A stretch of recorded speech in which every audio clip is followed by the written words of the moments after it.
Okay. Questions? Yes.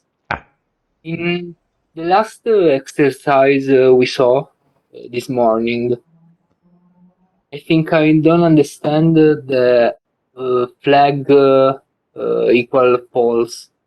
okay. Uh, and That's on the average. Okay. yeah, Okay.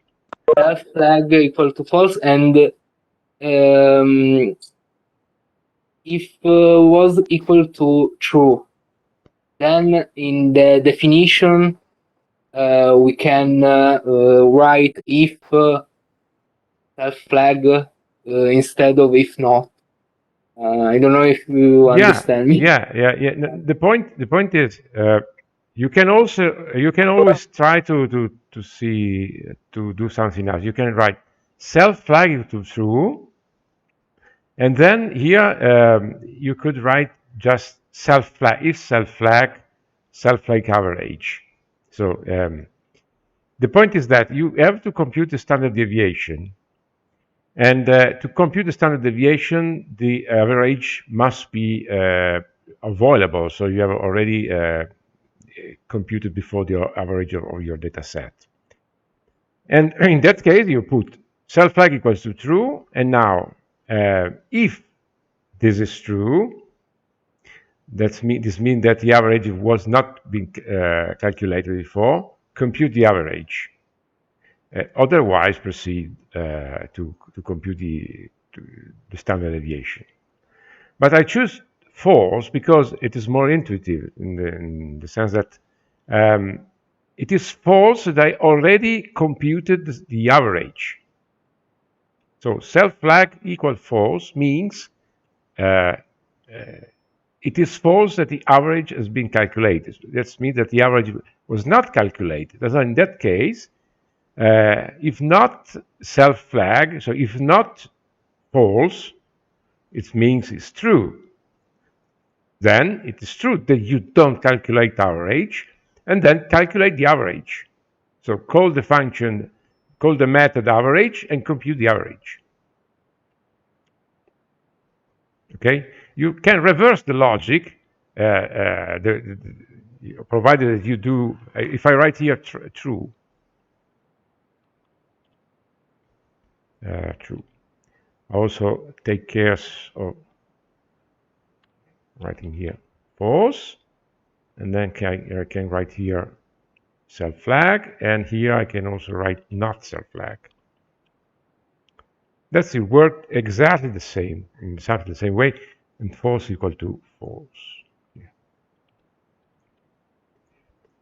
It works exactly the same way, but it is less intuitive.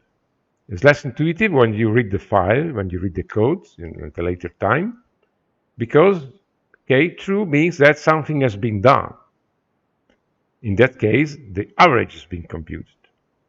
But it's not true. In this case, it is the reverse logic. So if flag is true, the average has not been computed. So you have a negation which is asserted by using a flag which is true. So it's better to use false. And here set it to true. So when the average has been computed by the function average, the flag changed to true. So it is true that I compute the average, and the standard deviation look at this flag and says, if it is not true that the average is being computed, then compute that. Otherwise, go on. Is it clear? Okay, yes, thanks. Other questions?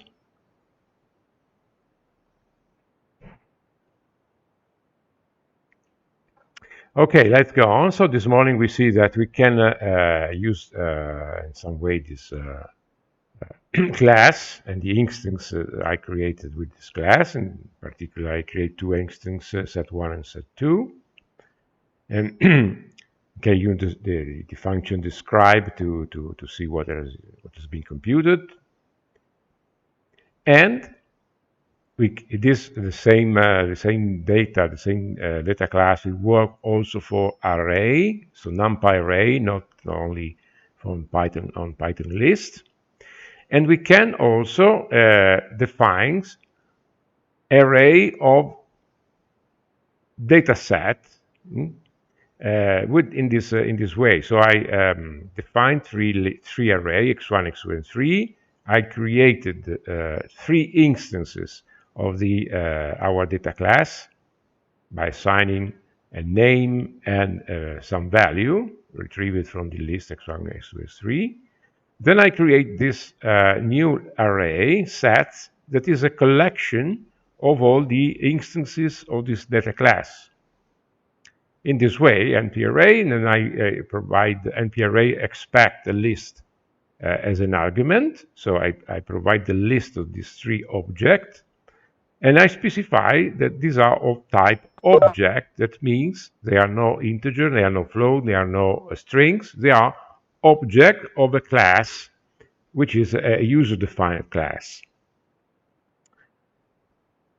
In this case, I can address each of the set, not by naming it in some way, not by writing, for instance, set2, but by addressing the set, the list, the array sets, by using an index. So I want the sets1, so the element set2, which is in this list here, and I want to describe it. So I run it, and I got these results, the result for the set2. Okay? Now, I want to automatize this procedure here, because you see, here I have 3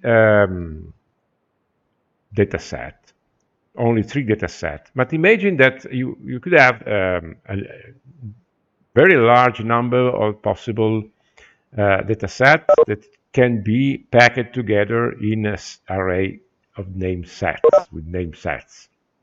Imagine that you have 1,000 of possible data instance of the data class. It can be named as set1, set2, set3, set4, set5, up to, for instance, 1,000. Set 1,000 equal data class with some name and an xn, which is x 1,000. So you have very large number of instances that you have to create. And one can say, okay, I can do that, no problem, with some for loop. But it's not that easy, because I have to put in my for loop in structure like this one, for instance, where I have an equal to, and I have the definition of object, a definition of an object which I call set1. So how can I do an operation like this one? So there is a way that will use a function, a special function, Eval. It's called Eval. This function, it is not an advanced feature of Python. It is a basic function of Python. It is a function that Python used together with a bunch of other functions to evaluate, eval means evaluate, what you write at your terminal, what you write in the editor. So what you write is a sequence of strings, after all. There are expressions that are strings. Set one dot describe and parentheses is a set of characters that you have to write at your terminal. And the interpreter should have some mechanism to read the strings and evaluate it and getting some work done. In doing that, it uses a function like eval. So what does eval do? Now, you have a variable here, a equal to 1. So I assigned the number 1 to a variable. The moment that I do that, I will create in my namespace, I will create a variable with name a. Then I run eval on a string a. So this is a variable This is a string, two completely different objects, not at all the same thing.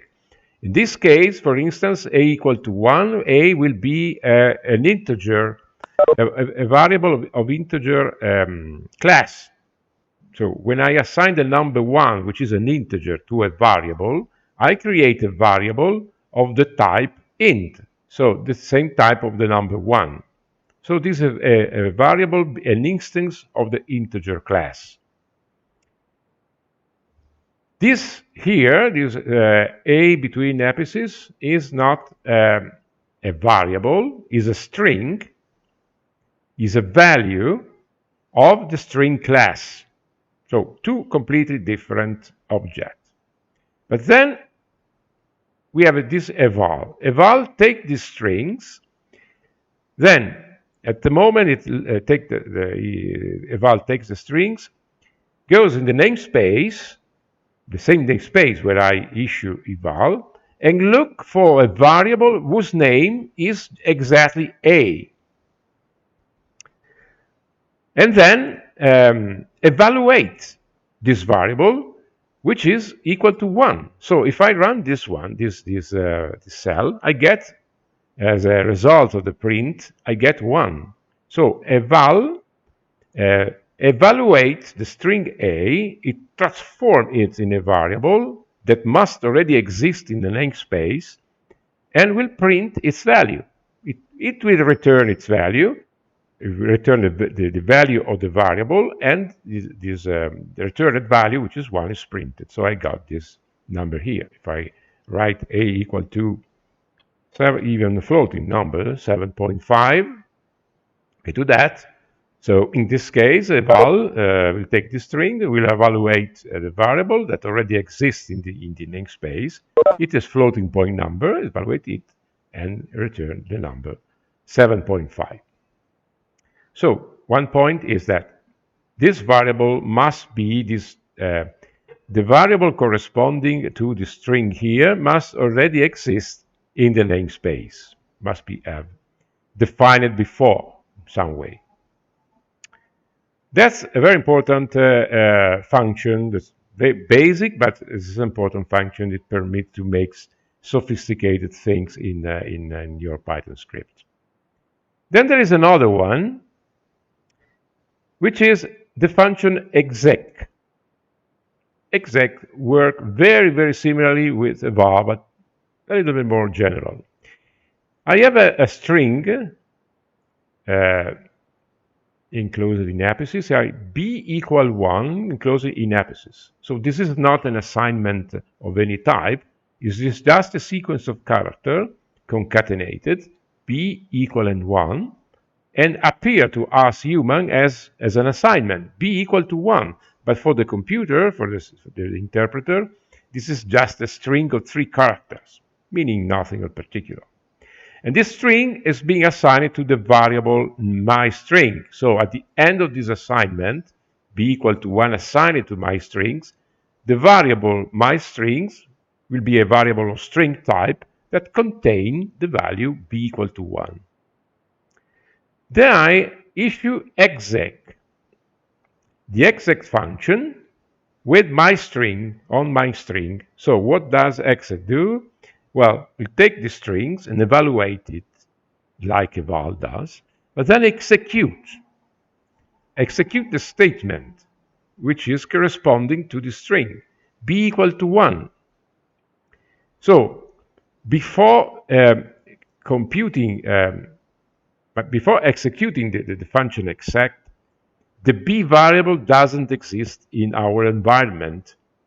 So for instance, if here I ask for b, if it exists, if it exists, type of b, it got an error because it says b is not defined. There is no b variable in our namespace. So if I type b, I type b, so I ask for the type of b, there is nothing here. But I can cut this away. This exec on my string will evaluate my string and will execute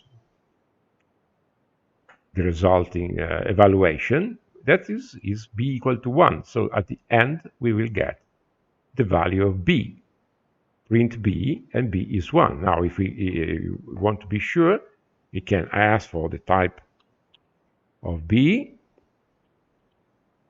and we see that b exists. It is an integer.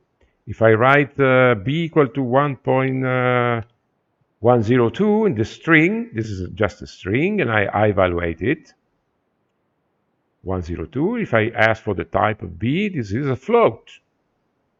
So it is being evaluated and executed. And after that, we will have in our environment, we have a variable, which is a floating point type in our system, which has stored the value that we gave in the string. Okay, now let's use this eval and exec instruction, a function, to do this work. I have three sets, three array, x1, x2, x3, containing some numbers. I define a list, not an array here. I could also define an array, no matter. But anyway, I define a list of these three data sets. So this list will be a list of three arrays. Then I define another list of strings containing the string set1, the string set2, the string set3, just strings. And another list here, which I call set name. Set_1, set_2, set_3. They will be the names of the data set that I will create in a moment. Then I run this instruction here. I wrote this for loop that uses zip. In the previous example with zip, we always saw zip working with two lists. In this case, zip work with three lists, no problem. Zip can work with as many lists that you want. And so we have three variables, iSet, ix, and iname, that will go through all the elements of these three lists at the same time. So the cycle one of this data, of this cycle, of this for loop, this iSet will assume the value which is in the first position on this set list, which is set1, the string set1. Ix will take the first element of this x list, which is will be x1, and set name is the last one, is this list here, and the first iname item will be the item read from the first position on this set name list. So will be set_1. So first cycle we have three variable iSet, ix, and iname which has been defined. Now I exec this thing here. So iSet, I told you, it is the string set1. So this is a string set1 plus another string. And this other string has equal to data class, then parentheses, and I put iname, and iname is taken from set name, and so it is set_1. So this is set_1, and ix is x1. But this string will not be when you write it, and when imagine you want to print just the string, you will not get data class set1 and x1. You will get exactly what is written, data class iname ix, because this is a string, which is concatenated anyway with this iSet. So string, the total string will be set1 equal to data class iname ix, but as it is just a string. But then we have this exec function, and this exec function will evaluate and execute what is written here as a string. And so this is equivalent to the operation I wrote before somewhere. It is exactly equivalent to this instruction here. Set1 equal data class set1 x1 will be executed as a first instruction on this loop. Then we'll proceed with the next loop, next cycle in the loop. iSet will be equal to the second element here will be sec2, then the iname will be set underscore 2, and the x will be x2. And so we will create the second instance of our class, data class. So this for loop will create all the instances of your data class by using the argument iname and ix, so all the name that you find in the list set name and the list x. It's okay? So that's a way to do that. Using the exec function, you want to evaluate and execute some instruction, which is a creation of instances of your class. That's the first part. Second part, I use list comprehension to define this variable lset that will be a list. You see, I start with and close with square brackets, so this will be a list. And inside, I will not indicate explicitly the element of the list, but I use list comprehension. So I will eval iSet. iSet now is always for iSet in setList. SetList is this list of strings. And so this for this list comprehension, what we'll do? iSet in the first instance of the cycle will be equal to set1, will be a string. The string will be passed to the eval function, and so it will be transformed in a variable that already exists in our system, in our namespace, because it has been created before by this for loop before that have the exec function who created the instances of this data class. So I will have already defined in my environment the variables set1, set2, and set3. So I evaluate the string I set, and I will write this. I will prepare this list.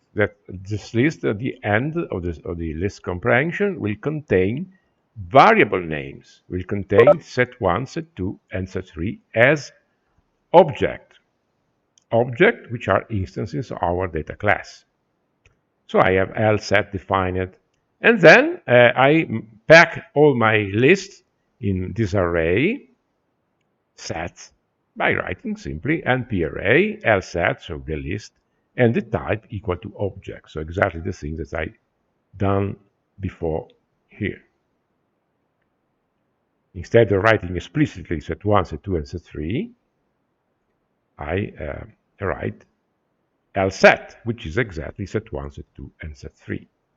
If I have to add other lists, other objects, sorry, I just have to extend the list here. So if I have fourth object x4, and here I could write okay, set4, and I can call it just set4. Of course, I have to provide also some data set. So copy, paste, and then I write here set x4, and I modify, for instance, some value here, and so on. So I create another set of data, and the rest of the code here remains unchanged. I just extended my list. If this list are created somewhere else in the program, in some other part of the programs, you can't even know how many elements your list have. Just there are some function in your program that provide your list, and then you write these few lines, 4 lines of code, and you create your array of data set. Now run this one. I got no error. Now I can write set 0 describe. This one. I can write even set 3 describe, for instance, the last data set I have introduced, right? This is the set 4, it finds 5, average this one, and the standard deviation is this one. Okay, so that's the meaning of those line of code that you saw in the introduction. They are explained here. They're just a way to create arrays of objects in a compact way by providing some information, names, and some data to feed our data set. Is it clear? It's not easy. You have to. This is an advanced use of basic function of Python. So the function I use are not advanced, a very basic function at the core of Python, but the use I did is advanced. So you'll not find frequently in simple script, but when you work on large projects, it's possible that you will have to do something like that. So at least consider the possibility of doing something like that by using this type of function here. It's okay? Questions?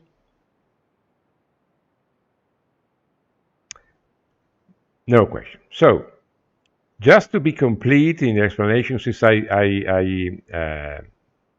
explain, I illustrate, I show how to use these eval and exec functions. There is another function that is very, very seldomly used. I never use it anyway, but could be useful in some cases. It is the compile function. The compile function take a string, could be more or less complicated. Inside the string is defined by some real Python instruction.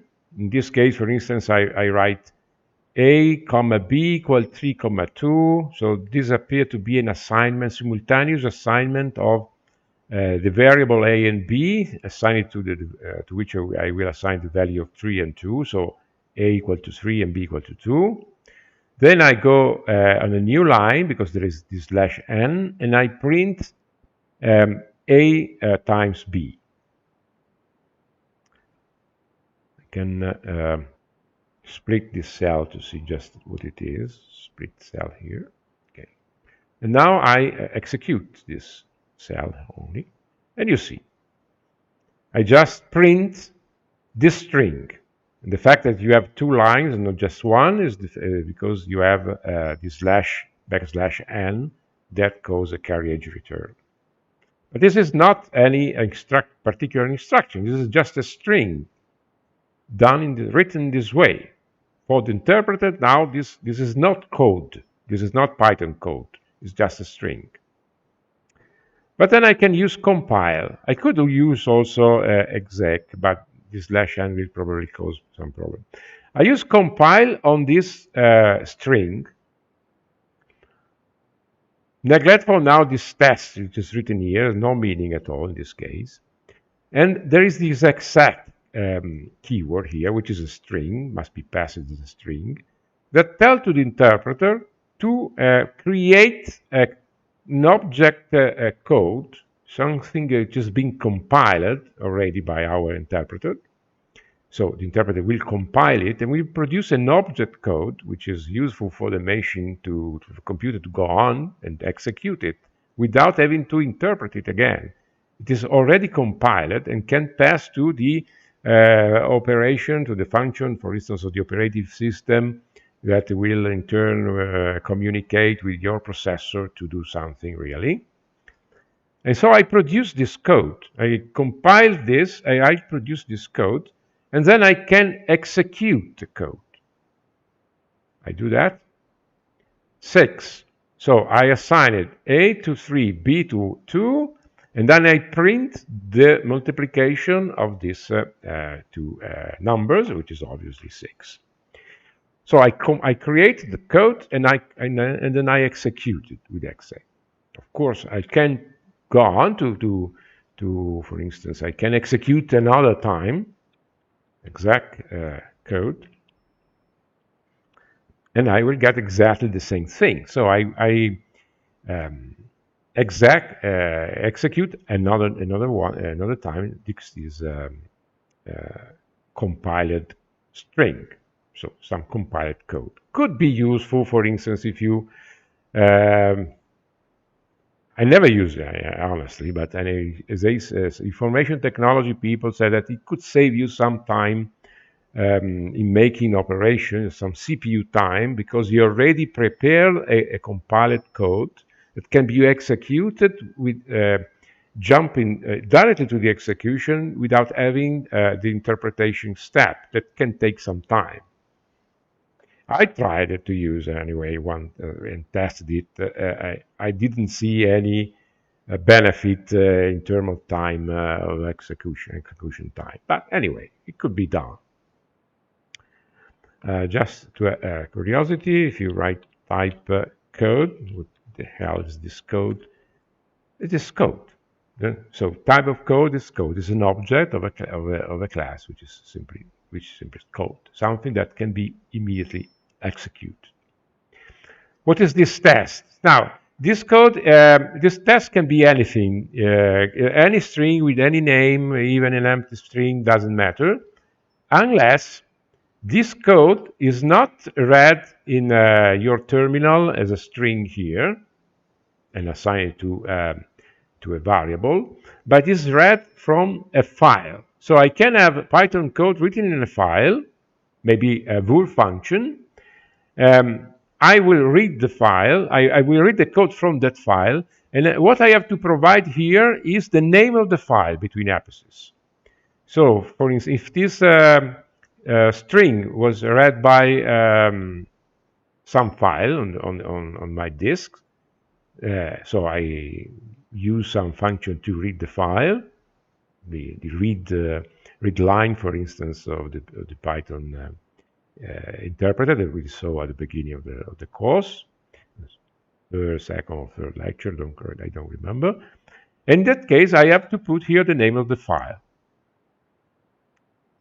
Then execute, compile this exactly in the same way, and you will get your code compiled.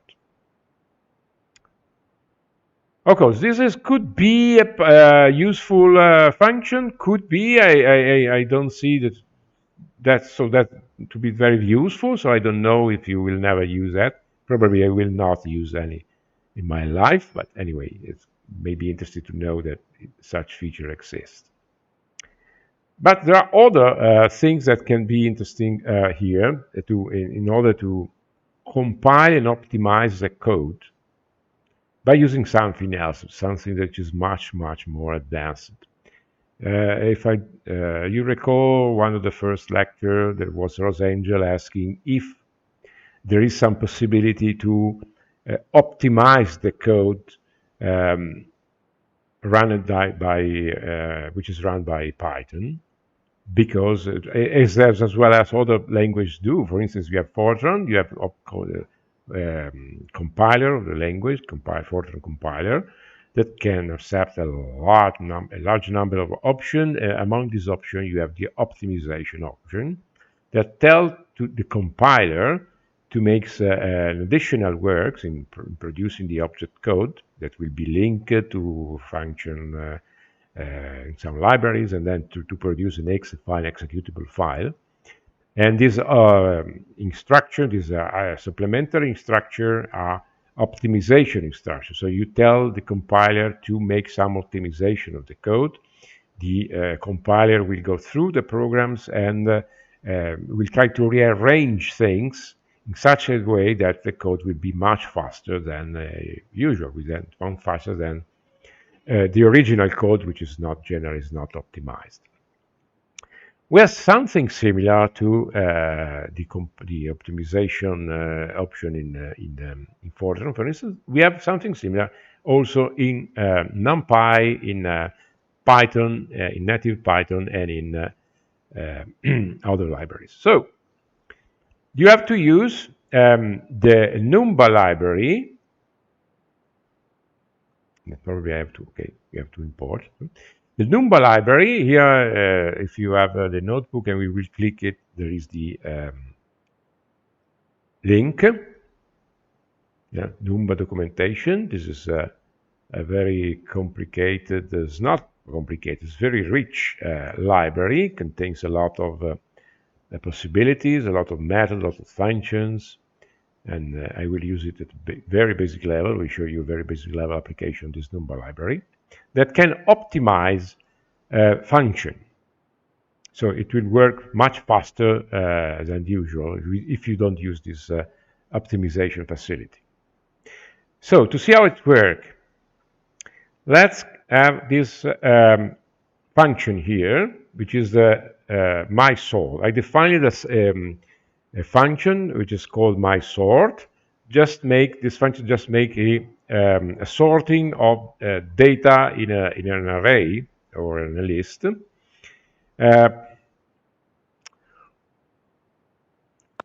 We already see that there is an NumPy function which is called sort. So an empty.sort will sort your data. But I want to define my own sorting function. So I do here in this cell. So I define this function here. It will take some data, probably a list of data or some array.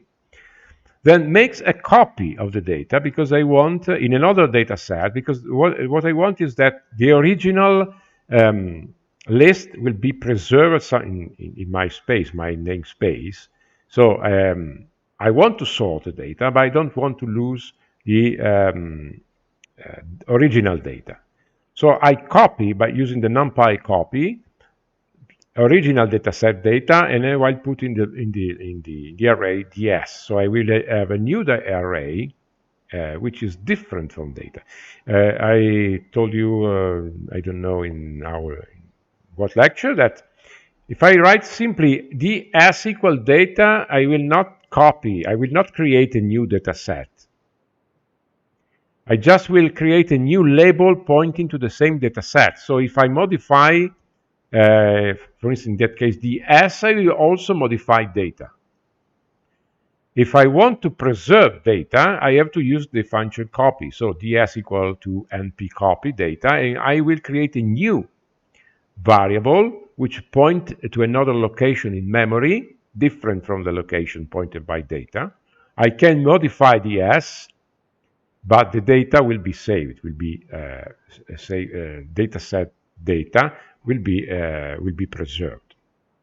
And this function mySort, in fact, modified the dataset because it even if it is ds is defined at a local level, it can modify the dataset because it will work on index of the dataset. So as I told you this morning or yesterday, I don't remember. It was not yesterday. If you work on the elements of a dataset, you modify them, even if you do within the function where no global instruction is being issued, you really modify your dataset. So I make this copy, and I make here a list of integer number. From 0 to ds size. ds is an array. The array ds so as an attribute, which is the size attribute, and the size attribute is the length of the data set. So if the data set contains 10 elements, ds size will be equal to 10, and I will create a list of number with this arange function, which is similar to the range function in Python, but is a range function in the NumPy libraries, in the NumPy module. Is directly a list of integer from 0 to the size of the data set. And I will put this list in the variable L. That will be a NumPy array. Then I start a for loop and another one which is nested here.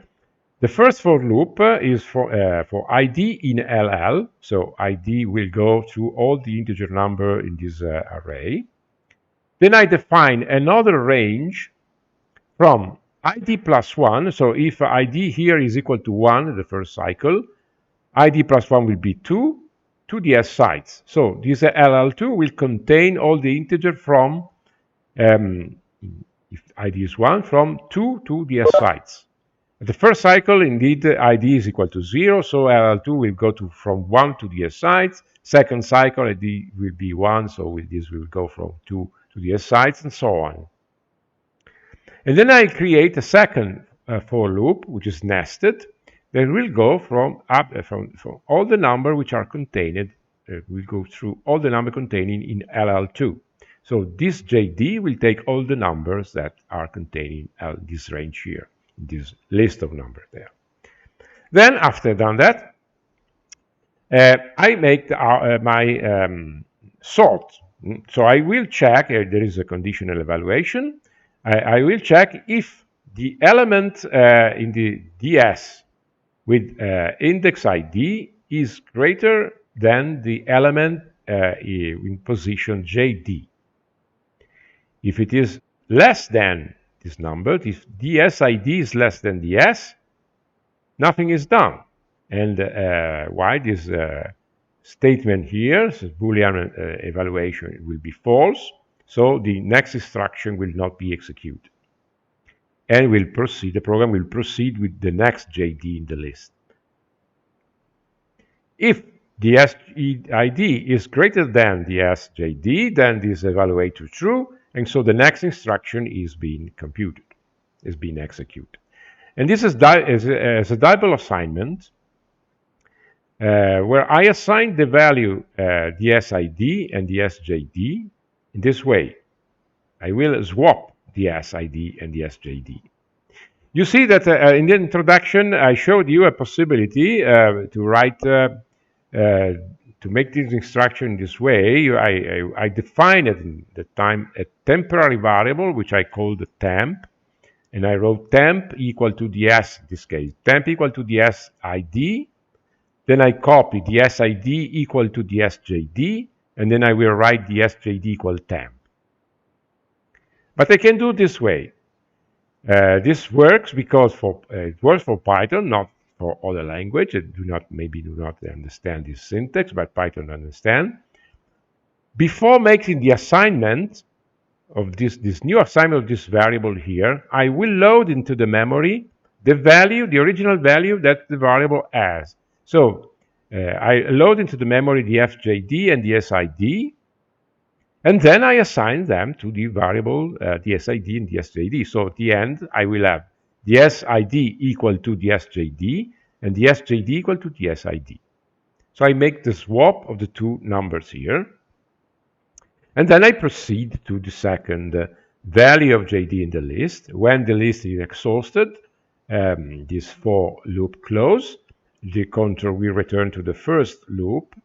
And the first loop change the value of ID. Then recompute an LL2 list, and then again we'll restart the cycle, the inner cycle here. So what at the end of the procedure, what we will get?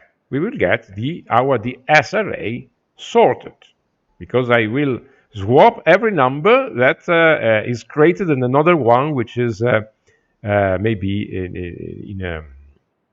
in another position or data set. So all the number will be sorted according to their values, to their magnitude.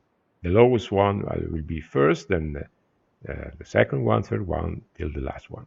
And then the result is returned. The data set is returned.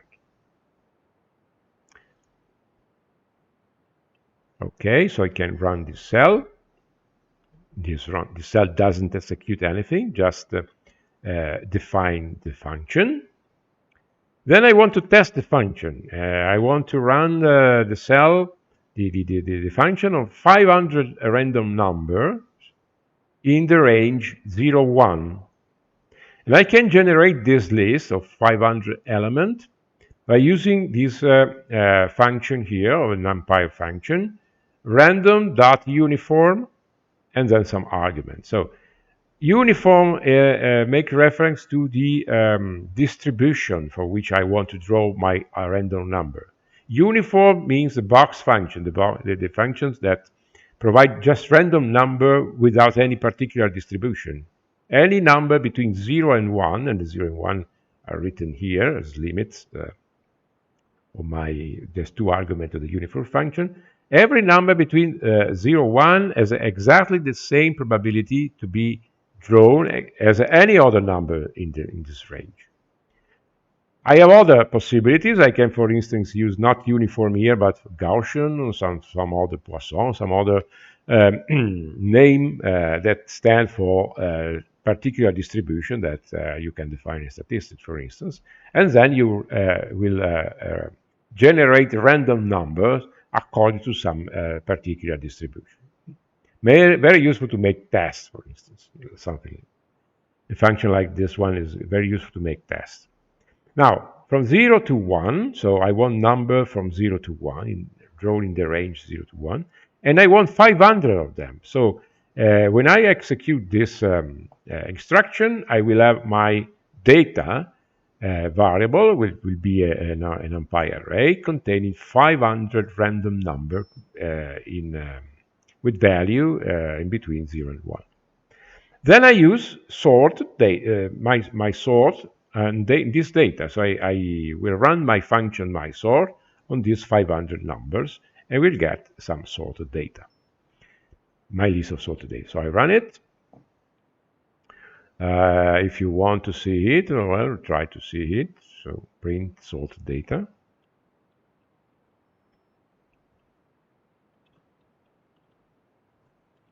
There are 500 numbers, so take some space. Okay, this is my numbers, and you see that if you look at the list, you have all the number organized by rows, so in increasing order. So the function worked. Otherwise, the original list, the original array, is this one, and the number are not organized. They are not sorted. So 0.7, 0.72, that's okay, but then you have 0.02, so this is smaller than this one, and so this list is not sorted, and my function was able to do that. Sorry, so this data that we define with both the function basically is not divided in columns. We see now in columns. No, yes, because the printing it's function. Just a line. Yes, it's just a line. You can, for instance, okay, if you write data dot ndim, you see the dimension is 1, and also shape.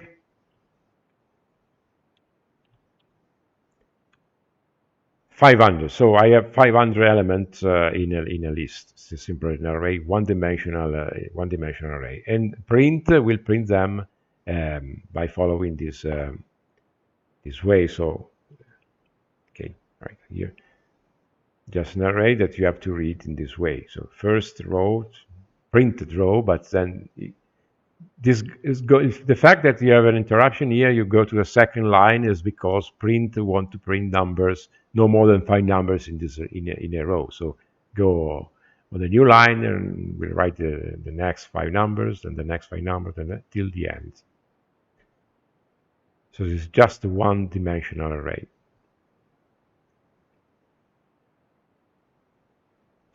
Now I want to see how much time is my sort function will take to sort this data, because you see there are many operations must be done. There are two for loop, two nested for loop. This for loop will go on all the possible integer number between 0 and 500. So this is executed 500 times.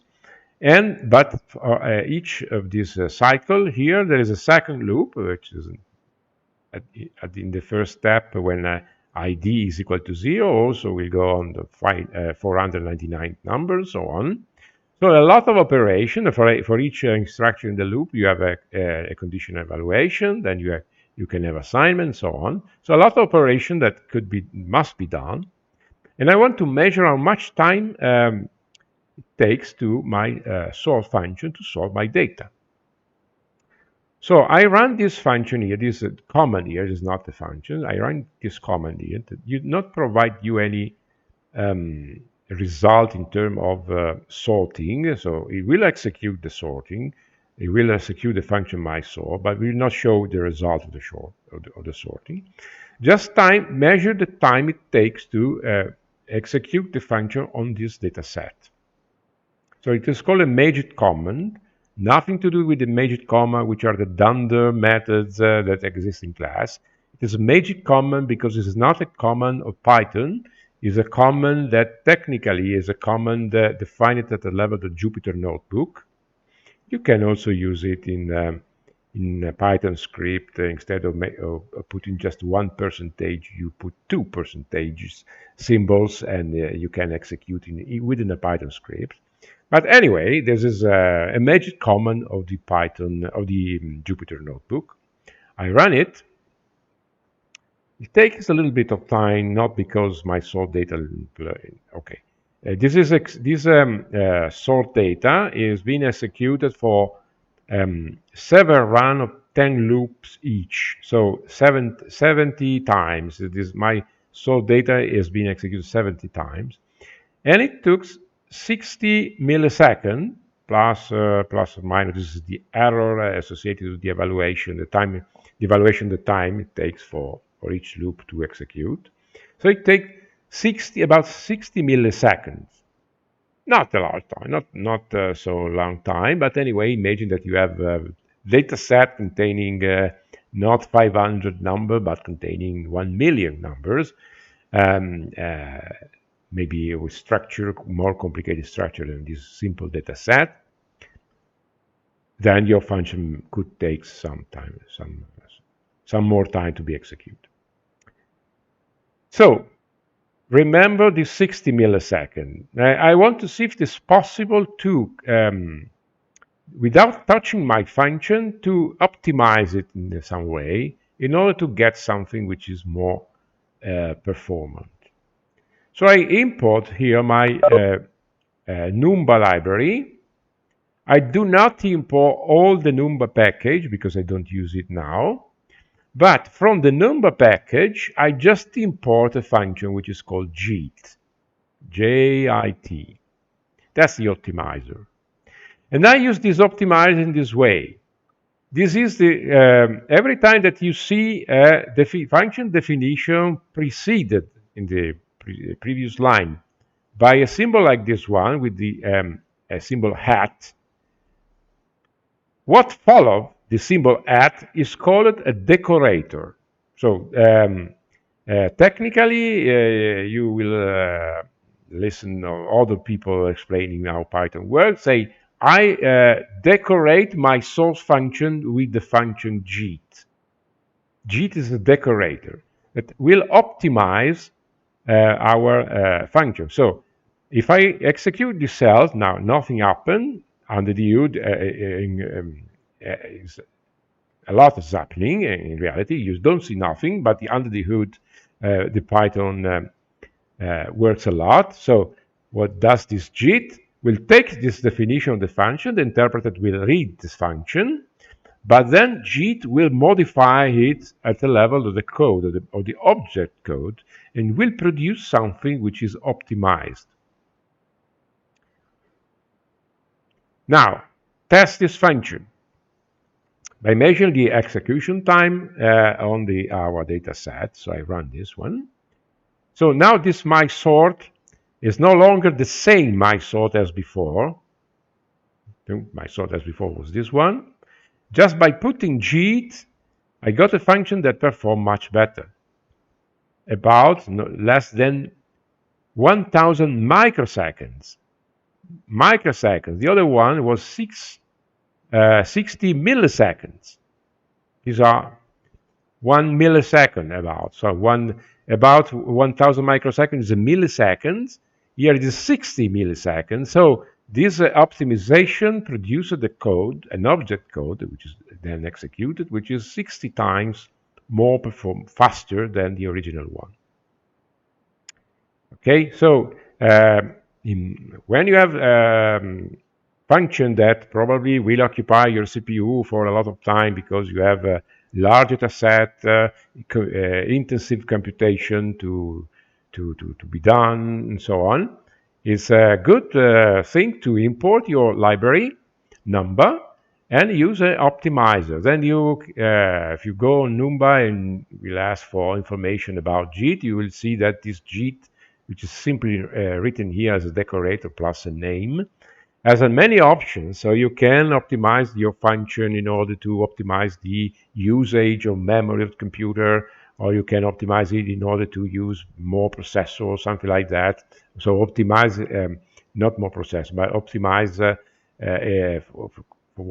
for what regards the use of CPU and so on. So many options that can drive your compiler, your optimizator, to produce a code which is efficient in the way you want. Of course, NumPy has its own sort function, which has been very well optimized and already compiled. So an object code is produced which is much faster than any code you can write, even with this optimizer JIT. So the time it takes, compute the time it takes to sort your data by using the numpy function, np sort.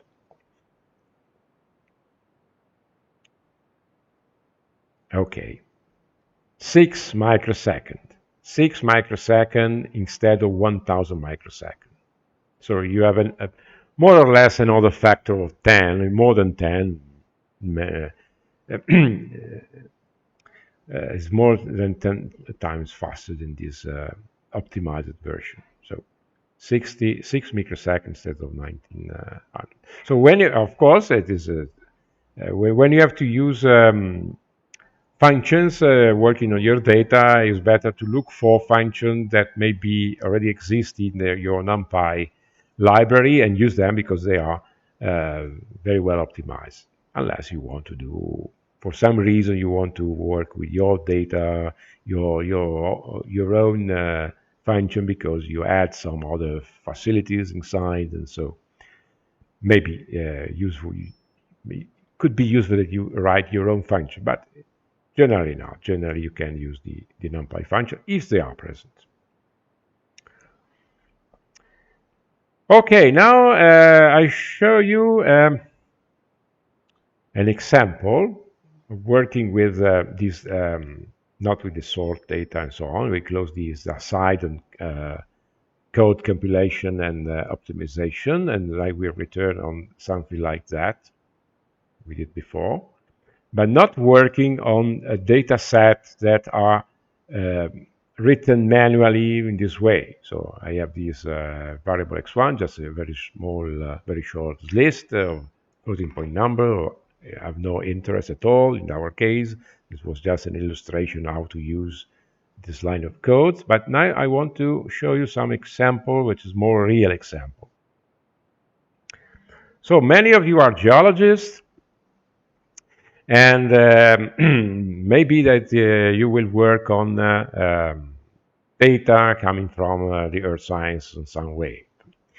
And maybe you are a geophysicist, you're working on earthquakes, and you want to know some features, so you want to elaborate some data set that contain information about earthquakes, magnitude, depth, and so on. And so what you can do now, for instance, I here define a cell. I start define a cell in which I import my NumPy. I import matplotlib pyplot as PLT because I will do some graphics. But also I import Pandas. Pandas is a very useful library if you work with data. It is suited for working with data, makes a lot of things, and very useful also just for reading data that you can download from the internet. I will explain, I will show you, not explain, I will show you some of the features, very simple feature of Pandas that can simplify your life a lot. But if you want to know almost all about pandas, I will redirect you to some other. Okay, here. Don't see the prospect. So you have the pandas site, which is pandas.pydata.org. You can find a lot of information. You have user guide. Explain you everything about pandas. There is an introduction, 10 minutes to pandas. 10 minutes probably is too short time, but then you have some more explanation here to all the function it can, which it can work. But then I know that could be boring, to be too long, to at least to have an overview on how pandas work by looking on the site of pandas. Probably you would like to see some tutorials on the internet, and I put a link in the introduction. So if you load your file, the PowerPoint file that I load on the GitHub, there is this link to this tutorial, Introduction to Data Processing Python with Pandas. And this tutorial is skipped by this Daniel Chan. He's very nice guy, explained very, very well, not like me. It's very, very brilliant. And okay, we'll explain you basic things of pandas in about 3 hours. And at the end, you have an overview of what pandas is able to do, and you can learn to use some of the features.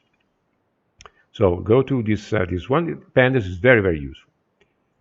Now, get to what's there? Classes here. I will use pandas here to read data files. Data files that I download from the internet, and particularly data files that I download from the INGView sites. The INGView that stores all the data, measure all the data, measure earthquake and features, the associated data. And you can select some region of the world. For instance, in this case, I selected a region in Sicily around the Etna volcanoes. And I look at the earthquake in 2021, so last year, having magnitude greater than 4. There are, you can, in the INGView side, there are a searching algorithm, so you can specify the time span, in this case just 1 year, last year. You can specify the location, so some region in the world. You can specify the magnitude, the minimum magnitude or maximum magnitude you want to store in your data file. Then you can download it. So I download this file here, rq Sicilia.dat. So got here, you see data files.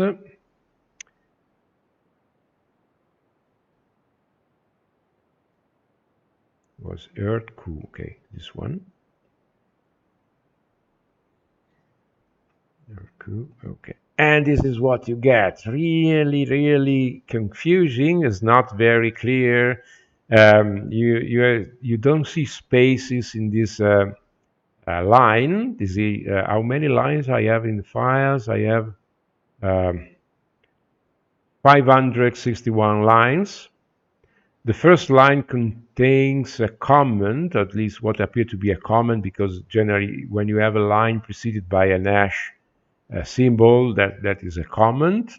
Then you have numbers. You see that probably this number must be interpreted in following the comment, which is either of the file. So event id, and you have an integer number, so the probably is the event identification. Then you have the time here. This is the data with the time some earthquake occurred. Then you have the latitude and the longitude, or the hypocenter. The epicenter, I guess. Then the depth, then in kilometer, the author, so who collected the data, the catalog, the contributors, and so on, the magnitude, type, the magnitude, the number, and so the event location. So where this was. and so on, so on. So many information, probably much of this information are useful for the analysis you want to do. And there is no white space, as I told you. There are these separators. There are these vertical lines here that appear to be separated between one record and the other one. So what to do? You could use NumPy load txt file to load this file. Yeah, maybe in NumPy you can also specify a symbol indicating the separator between two strings or two numbers, for instance. This could be two strings. Generally, the separator is a white space. So, for instance, when you use NumPy or use the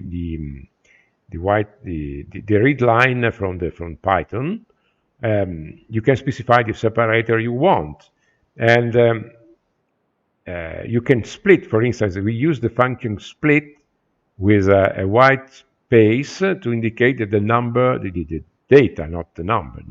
Data are not necessarily numbers. No? You can separate your data if they are separated by some space. But you can indicate other splitting point. Could be commas, could be tab, could be something else, or could be vertical lines. No problem.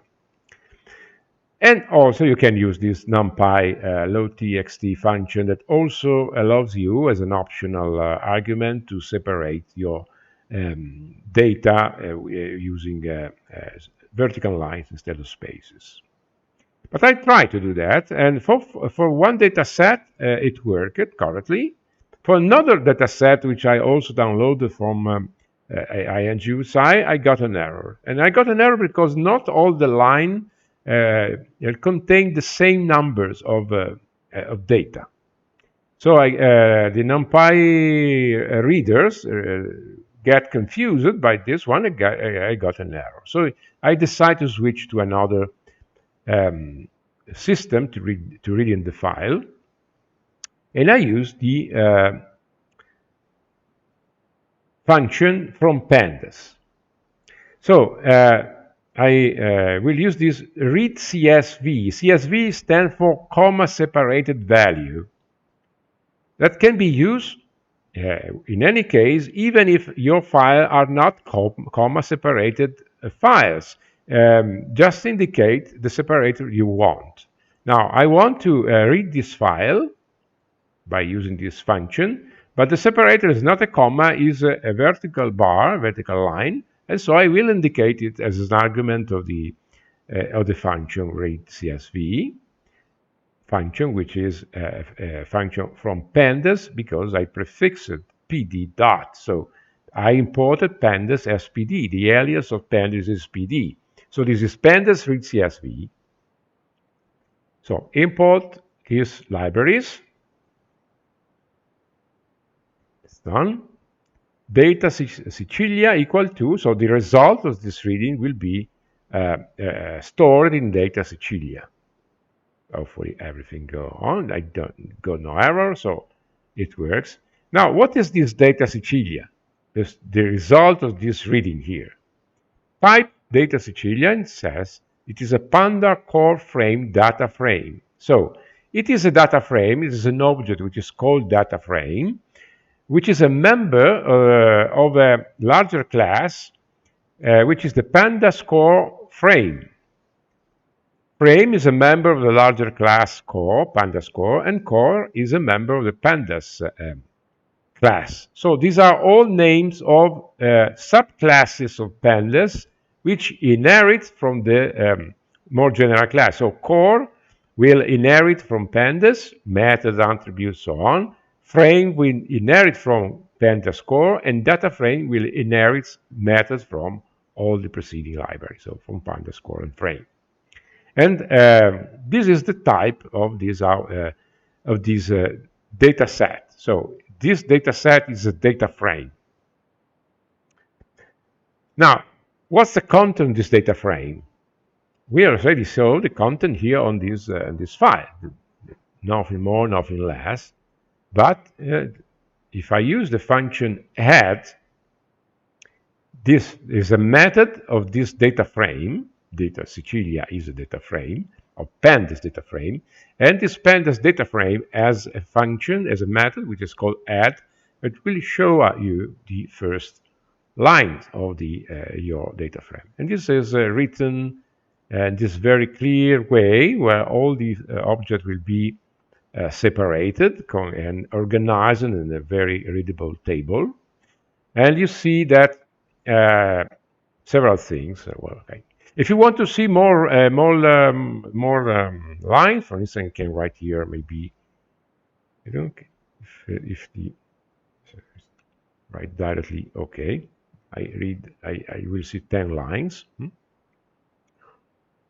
You see something which is very interesting. You see the first row, the file, was this line preceded by an hash. Now, the Pandas function that read this file doesn't care about the fact that you have a hash here at the beginning. Doesn't care. But you see that all these names written here are separated by a bar, a vertical line. So even those are separated in different pieces. And so I have this event ID, sorry, and this with the hash in front of it, because Pandas read also the hash that is written here. And so the second name was time, then latitude, longitude, and say. And automatically, if otherwise specify, you can also, but this is not the case here. Pandas will assume that the first rows of the file contains the names of the column that follow in the file. So I have a column which is called event ID. I have a column which is called time, latitude, longitude, depth in kilometers, author, catalog, and so on. And this column contains a column magnitude. You see all the magnitude of your earthquake, and contain probably the depth is here. And we are, for instance, interested in the magnitude of the data of your earthquake. So we are interested in the magnitude, so select the column magnitude from this data set. And it's very simple to do. I write Sicilia magnitude equal to data Sicilia indexed by the string magnitude, which is the string that's found here. The name of the column magnitude. Run this line, print the Sicilia magnitude, and you have the printing. You see that you have 559 lines in your data file. It's type float, and since a very long list, the interpreter will not show you all the elements of this list, of this array, of this, but just the first 5 and the last 5. That's a possibility of your interpreter, that you can overwrite this some way using option or something like that. What's the type of this new variable here? It is not an array, it is not a list, it is another object of no, this is data frame now. Another object of the Pandas class. It is no longer a data frame, it is a series. So this is another object, it has different attribute, different method maybe, from the method and attribute that is assigned to a data frame. So when I select just the list of numbers, just a column, what I produce is a series. That can be used for some time to have a series, because a series has its method. So for instance, you can print time series, you can plot time series, we're operating on time series and something like that. So you can do a lot of statistical operation here. But I don't go on this point. But for instance, I have a mean. I have a function mean. This function mean is not your own function, is not a function from NumPy, is a function which is a method of this series. So if I compute, if I want the mean, I have just to write Sicilia magnitude, so my column, with my series, my object series of pandas, dot mean, with parentheses, without nothing inside. So in fact, there are parentheses indicate that this mean is a method, not an attribute. I run it, and I got this number here. So this is the mean of all the numbers we have, the more than 500 numbers that you have in the column of earthquakes, so the magnitude of earthquakes. But you want to see some histogram, for instance. You want to see how these magnitudes are distributed. And so just run ist beings. I specify that I want to subdivide my magnitude in this histogram in 20 channels, 20 beings, so-called 20 beings. And you see that, for instance, a lot of earthquake have a magnitude which is very close to 2, not much more than 2. You see that there is nothing under 2 because I downloaded all the earthquake whose magnitudes was greater than 2. So I zero earthquake in my data set having a magnitude lower than 2. I can change the number of beings. For instance, I can write here 30 beings. I will get a more resolved histogram. It is not much meaningful. Probably 20 is good enough. And so I have my distribution. The few earthquake that occurred in 2021, which has a magnitude which is greater than 4. Or I can embed my histogram in a figure made by Matplotlib, so that I can, for instance, use some option that the Matplotlib library can provide you. For instance, you have the possibility to add a label on the x-axis. So I wrote here magnitude with font size equal to 16. Probably if I want to add some y label, I write this one, and I can write counts, so number of events with a given magnitude, even with font size equals 16, and so on. So plot show. Then you take this figure to your boss, and he said, very good, but I would like to have a title too. So write plt title. You write just Cecilia, maybe just to be 2021, for instance, and so on. The title is added, and so on. You have a lot of possibility to work to customize, as I told in some previous lecture. You can customize as you want your figures and prepare material which is ready for publication. Now, we want to transform our data series in an NumPy array. So we are skilled in working with NumPy arrays, and so we don't like data series from Pandas, and we want to convert our data in this in some NumPy array. No problem. NP array, and you pass your data series,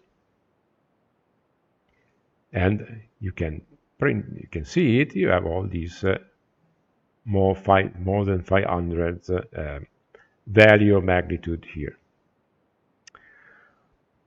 We can do the same with other regions in Italy. So I downloaded the data for North Italy, from Central Italy, and the Emilia, this is particular. And then I select the magnitude in these regions. And then I write, I make this list of magnitude, these arrays of magnitudes, is exactly in the same way I did for the Sicilia. So I can do it for other regions, and I can have my data stored in this way. run that. All the files were present on the disk, of course, and I have this now. Now I want to pack everything in array sets. Just I did that before with our fake data set x1, x2, and 3, set 1, set 2, and set 3. I want to do the same thing with my new data. And so I write exactly the same code to do this operation. What I change is the name of the data set. I will call that North, Emilia, Central, and Sicilia. And I will write, instead of x1, x2, and 3, and x4, I will write here the list containing the data of magnitude. So x equal to North, M list, and so on and so on. Then I run the cell. Then I run my describe. So these are all objects of the data class. So I'm using the same data class I wrote before for my fake example, but anyway, it works. Then I write here the instruction for I set in range 4 sets I set describe. So I describe each data set by using the method describe of my class.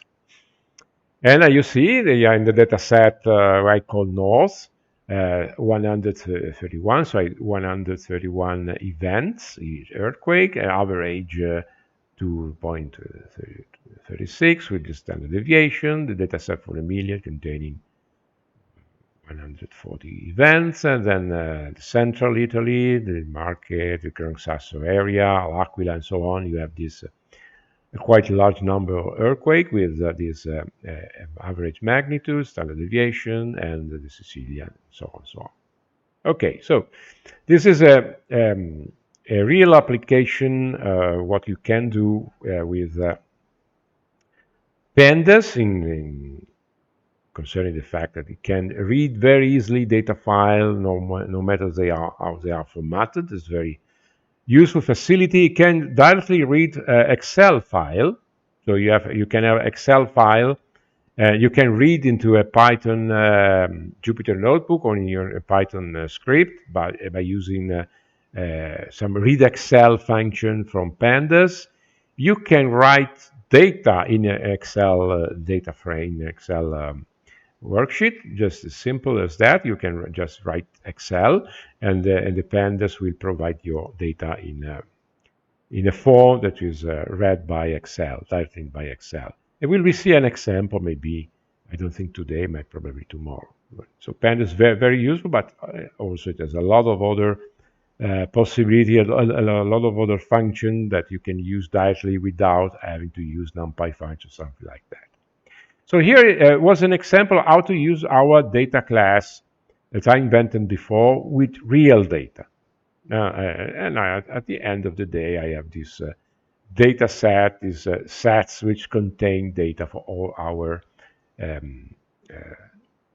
data concerning earthquake in several parts of Italy. Okay, now I'll switch to, do there are questions?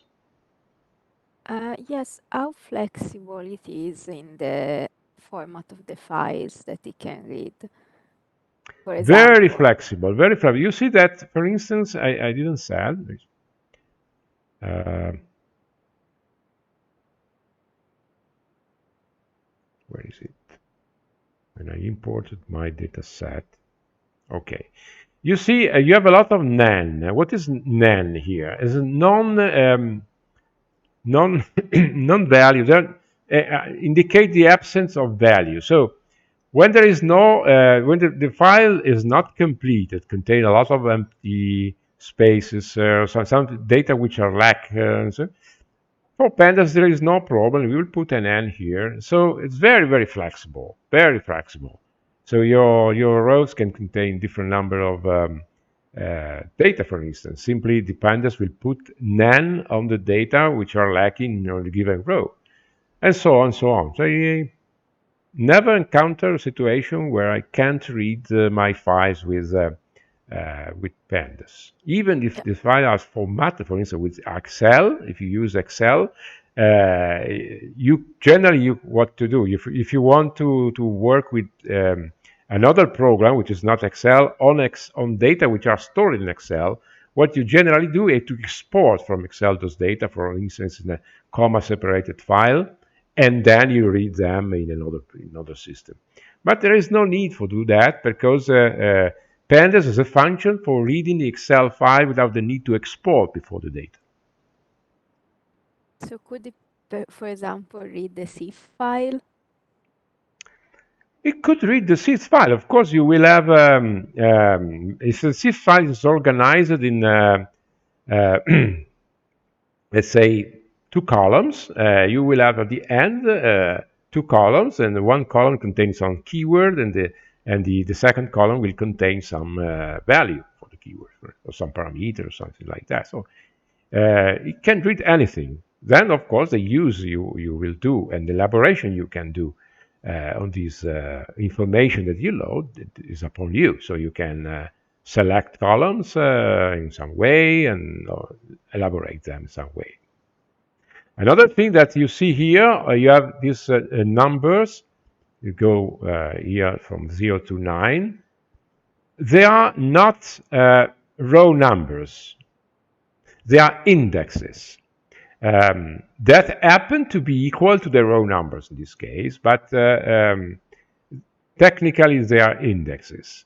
And you can select data in your data set by using the indexes as a locator. This is called a locator. I wanted my data from my data set with the index ranging from, let's say, 2 to 6. I will select this data for this portion of the data frame with the index having these two values. Or you can select all the data for which some the value in some columns have some particular value. For instance, I can select earthquake if they depth is greater than 20 kilometers, for instance. So there is a way to do that, very simple way.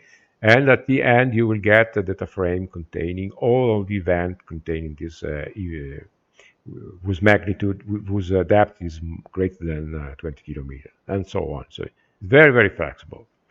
Of course, it will take some time to show you all the possibility that you have with Pandas, but since there is this very nice tutorial by this guy here, David Chan, very, very smart, you can follow his presentation. I'm not an expert of Pandas at all. I just use Pandas for basic operation like reading file or formatting table from my script, from my program. A nice way to print a table like this one for data that you elaborate. Generally, you have an X or Y, Z, you have some data, and you want to produce a table which is easily to be read by you, your fellows, your boss, and so on. So a good thing to do is to prepare a series of your data, appending them in a unique list. Then you will create a data frame with Pandas. There is a function to which is designed to create a data frame starting from an NumPy array or from some list. And then you can manipulate your data frame in various ways, assigning name to the columns, assigning name to the index, and so on. And then at the end, you will get your table, which is very well formatted, by using the printing method of the data frame. So, and I use generally Pandas for that purpose. Reading file and outputting files. But of course, you can do much, much more. Graphics and so on. Okay, now I switch to another. This line that. No, don't want to annotate nothing. How to finish the annotation? Probably this way. To switch to another notebook that still use data from earthquake. And I want to show you an example of two things generally here. The use of the function polyfit. I start now. I don't know if I will finish. It's not very long notebook, but anyway, we are only have only 1/2 an hour, so I don't know if I will finish. Eventually, we will finish tomorrow. So I want to show you the use this polyfit function. This is a regression, a linear regression from RumPy, linear regression facilities, and working on the real file like the earthquake, and to apply the so-called Richter law that, if you are a geophysicist, some probably all of you know, coming from the geological field, know what is it. It's a relation that between the logarithm of the number of events of the seismic event in some area with respect to the magnitude they have. And there is a linear relation generally between the number of events, the number of the logarithm of the events, and the magnitude of the events of the earthquake. So I have to import here my pandas to read the files. I import NumPy, import matplotlib for our graphical facilities. So I run this one. Then I have another file here. It is not the same as before. This is all the events around Catania with a radius of 100 kilometers. So it includes the area around the Etna volcanoes in the last 5 years. So from the NGV site, I downloaded this file, which is called Catania 5.dat. This is exactly the same format as the file we saw before. Okay, so I read this one. And then after putting this data file in this data frame, which is called Catania, I use the Catania describe. Now, this Catania described method has nothing to do with the described method I defined before for the data class I wrote. This is another describe. It is the described method in Pandas that will be a method associated to our data frame Catania. So let's see what happened. I read the file and then I execute this one, and you see what happened here. It says you have this 7,262 count. This should be an integer number. It is indeed an integer number. This should be considered that. It means that in our data structure here, I have 7,262 lines. So this is the number of counts, is the number of lines that are inside the file. And so I have a number of events these are recorded, a number of data concerning the latitude, longitude, the depth. The catalog column is empty, 0. So every item in the column catalog in that data file contain no numbers. And the magnitude, I had all the event as this magnitude assigned. The mean. Okay, this is not useful to know the mean of the events, the number of the events, of course. What is maybe interesting could be the mean of the latitude and the longitude, probably around Catania, since Catania was at the center of our circle. The depth, the mean depth is 15 kilometers, 15.5 kilometers. The mean magnitude is 1.73. Now I download all the events, not only the earthquake having a magnitude greater than 2. So all the events were downloaded. So the average magnitude is less than 2, so 1.73. You have the standard deviation. You have the minimum value in each column. For instance, the magnitude range from 0.2. This is the weakest event recorded, and this 4.9 is the maximum magnitude. The minimum depth was minus 0.3. This is an event. I think that this minus 0.3 is a conventional number to say that the event has been recorded at a depth which is coincide with the surface. more or less, and the maximum depth is 200, so very deep hypocenter. And you also have these rows telling you that the 25% of the data from the have for instance magnitude, an average 25 of the event recorded in the file, 25% of the event have a magnitude which is between 0.2 and 1.4. Then 50% of the earthquake have a magnitude up to 1.7, and 75% up to 2, and then max is 4.90. So you see that at least 75% of this 7,200 earthquake have a magnitude that is comprised between 0.2 and 2.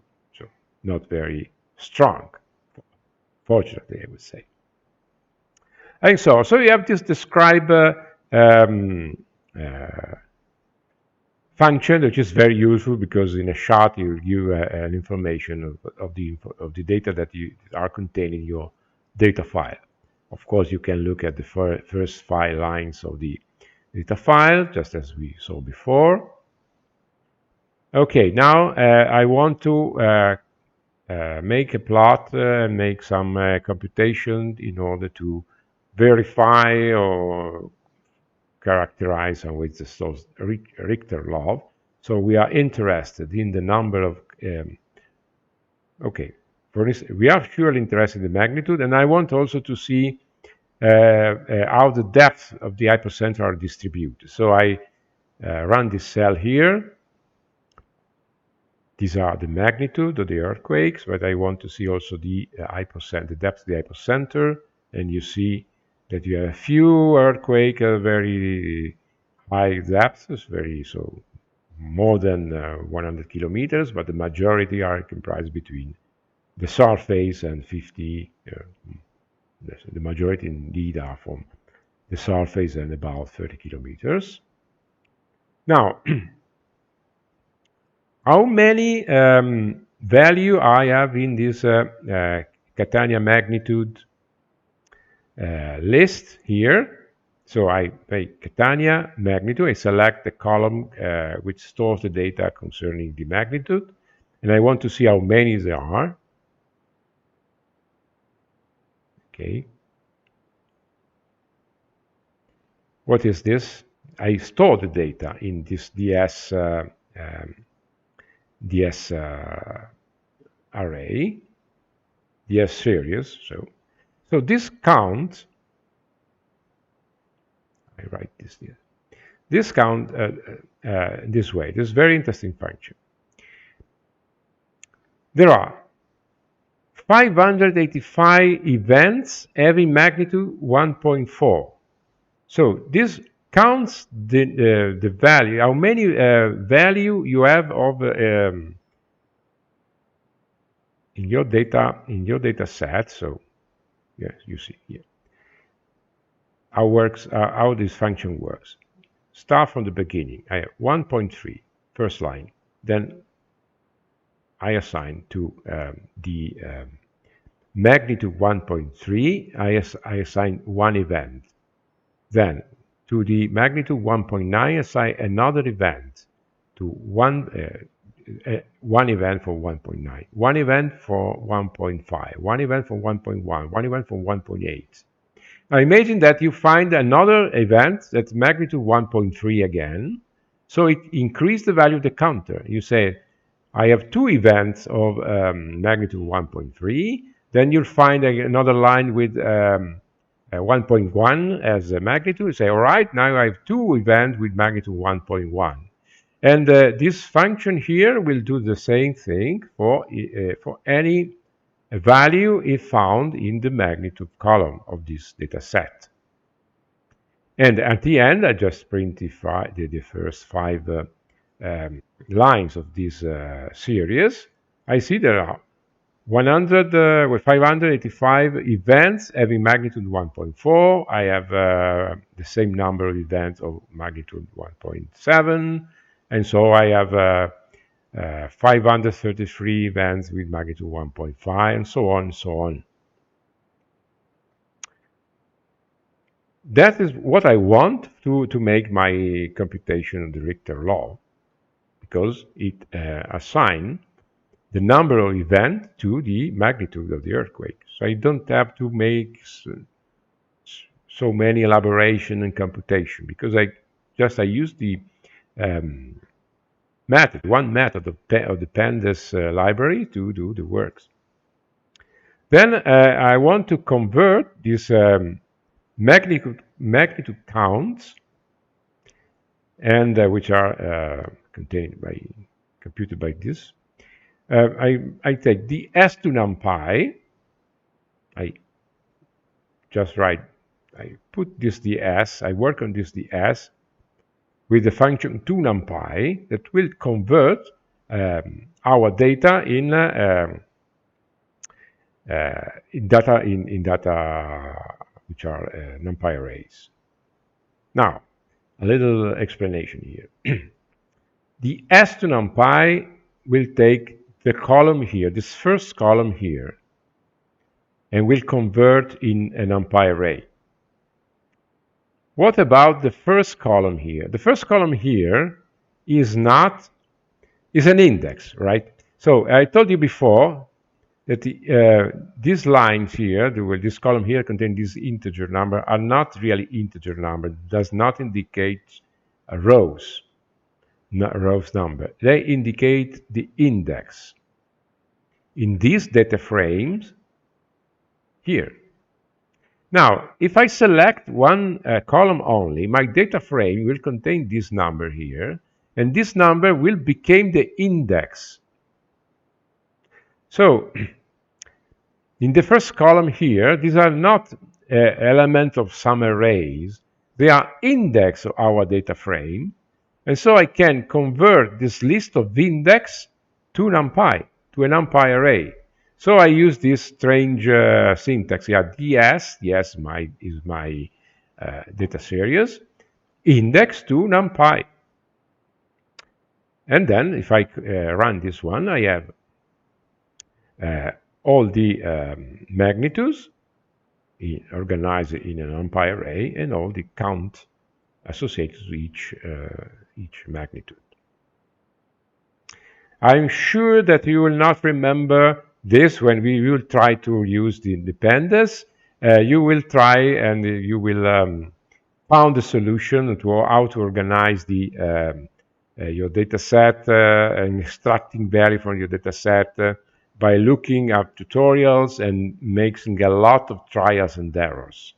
I prepared this notebook by trials and errors. So I tried in one way, didn't work, try another one, didn't work. Then I look at some tutorial, look at the documentation and say, oh yeah, this is not element of an array. They are the index, which are assigned to my DS data series.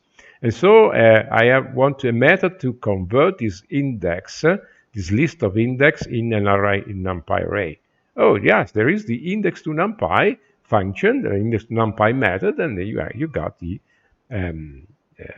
what you want. So trial and error, and if you do this analysis a couple of times, at the end you will remember that there is issue and there is the possibility to manipulate your data in this way. Now, select the number, select the events having magnitude in between in this range, 2 and 3.5 range. Min mag equal 2, max mag equal 3.5, just assign these two numbers to this variable. And then I say, now say our NumPy arrays, is mag count, mag is just a NumPy array, so I can work with these NumPy arrays in the way we did in the previous lecture. So I write here np, so it's NumPy, where if you recall, I'm quite sure that many of you will not recall, but anyway, I will repeat. This where is a function of NumPy that as argument contain a Boolean expression. And we'll see if mag is greater or equal to min mag, and mag is less than max magnitude.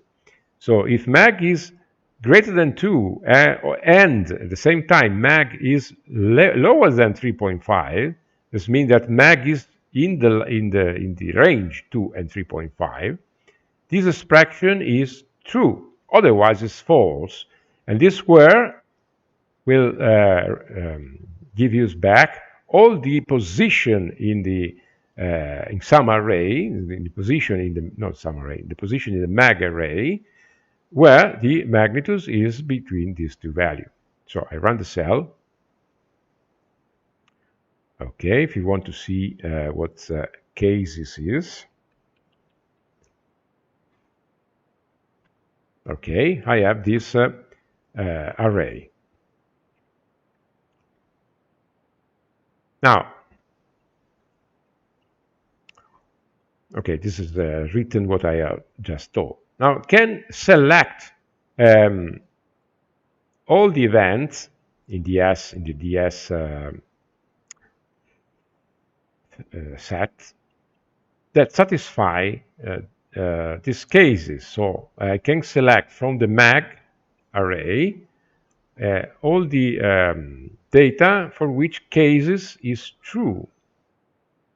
Not cases true. For which cases is one of this number here. So I use these cases to select element from mag. And I do this for the magnitude and for the magnitude count. So I run this for these two arrays. So I apply cases, I select by using cases event from the magnitude array and for the magnitude count arrays. And at the end, I have these two new lists, two new NumPy arrays. And I won't use the Richter law that take the logarithm of the number of k's. So I use the empty log 10 magnitude count limit. Log 10 stands for the logarithm in base 10. If I don't write 10 here, we'll take the logarithm base e. But the Richter law works with the logarithm in base 10. So I write log 10 of what? Of the array's mag count lim. So all the number of events having a number of counts, which is a given number contained and stored in these arrays. Make a quick look to these data. So I make a plot, maglim versus log count. So maglim here, the magnitudes that I selected, between 2 and 3.5, between 2 and 3.5 almost. And here put the logarithm of the number of count. You see that I have an almost linear line with this data. Okay, now I will say that, and tomorrow I'll be back to explain again this part because we are getting tired, so probably something will be missed. Just to arrive somewhere. Now, I use this function polyfit, which makes a linear regression with some using a polynomial. It's a polynomial regression of some degree. We won't just make a linear regression with using a polynomial of degree 1, and it accepts as a variable, as argument, the independent variable, the dependent variable, and the degree of the polynomial for making the fit. And so the polyfit will make the regression and will put the result of the fit, that is the coefficient of the fit, which is the coefficient of the straight line, because it is a polynomial of degree 1, it's just a straight line. It will have a slope and an intercept. We will put this coefficient of the line in the variable fit. So do that. Regression has been done. I print the type of fit, and you see that the fit is simply a NumPy array, and these are the value of the fit. this first one, this number here, is the slope of the line, and this number here is the intercept. And what if you know something about the Richter law, you know that, for instance, the slope of this line is almost always a number which is very close to minus one. And this other number, which is the intercept, is related to the seismicity activity of the area. So an area where it has a large number of earthquake in a unit time has this intercept, which is generally a high number. Which is low, will say that the multiplicity, the seismicity, the activity of the area is not that large. Okay, now I just run this other cell. Yeah? Can we get the uncertainties on the coefficient of the fit? Can we get? The uncertainties on the coefficient of the fit? Yes, we can. We have to add here some keyword, maybe covariance equal true, and then the polyfit will returns not only the fit but another variable, which is the covariance matrix. So you have back the covariance matrix, not directly the uncertainty of each coefficient. Then you have to do some other elaboration in order to extract uncertainty, confidence interval, correlations between your variable. So it is possible to do. Sure, it's possible to do just by switching on an option which by default is false, but can be set to true, and so you have the covariance matrix. Thanks. Okay, just for demonstration purpose, and tomorrow we will be back on this point here. I want to generate a plot in which I have my points, which I already plot above, plus the regression line here. So how well this line fits the data that we put in, and I did that by using our fit that were obtained by this polyfit, some graphical facilities, and I obtained this one. Then I packed everything in a line in a function, which is the function Richter. We'll take a data file. We'll take some minimum magnitude, maximum magnitude, the path to find the files, and okay, and this endpoint equal to is just the number of points that I use to compute the straight line for graphical purpose. And you can run this. I can try it just to see. Tanya, okay. We have this one. Okay, you have this for a different region. For instance, this is the Emilia case, and you have this data, not this large standard deviation. Anyway, what you see is this, that this slope of the line is always close to -1. Tomorrow we will back only for 10 minutes anyway, but this is important that you understand something more about this polyfit function. Questions?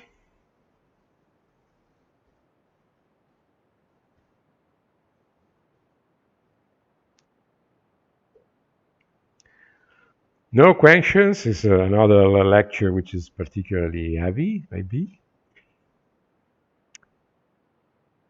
Okay, so in this case, if there are no questions, we will see you tomorrow morning. If you have something that you would like to discuss in some detail, or question particular type, you can try to think, and then tomorrow morning we will do some regular lectures like this one. Maybe in the afternoon there will be time for showing you some other examples directly on some Python script, more or less complicated. And then you can ask if you have some problem that you would like to discuss. You can ask me, and we will discuss in the last hour.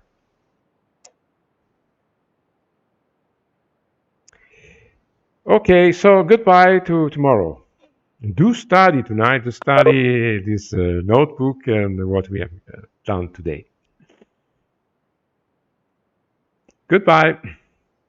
Thank you. Thank Goodbye. you. See you Thank you. tomorrow. Thank you. Goodbye. Goodbye.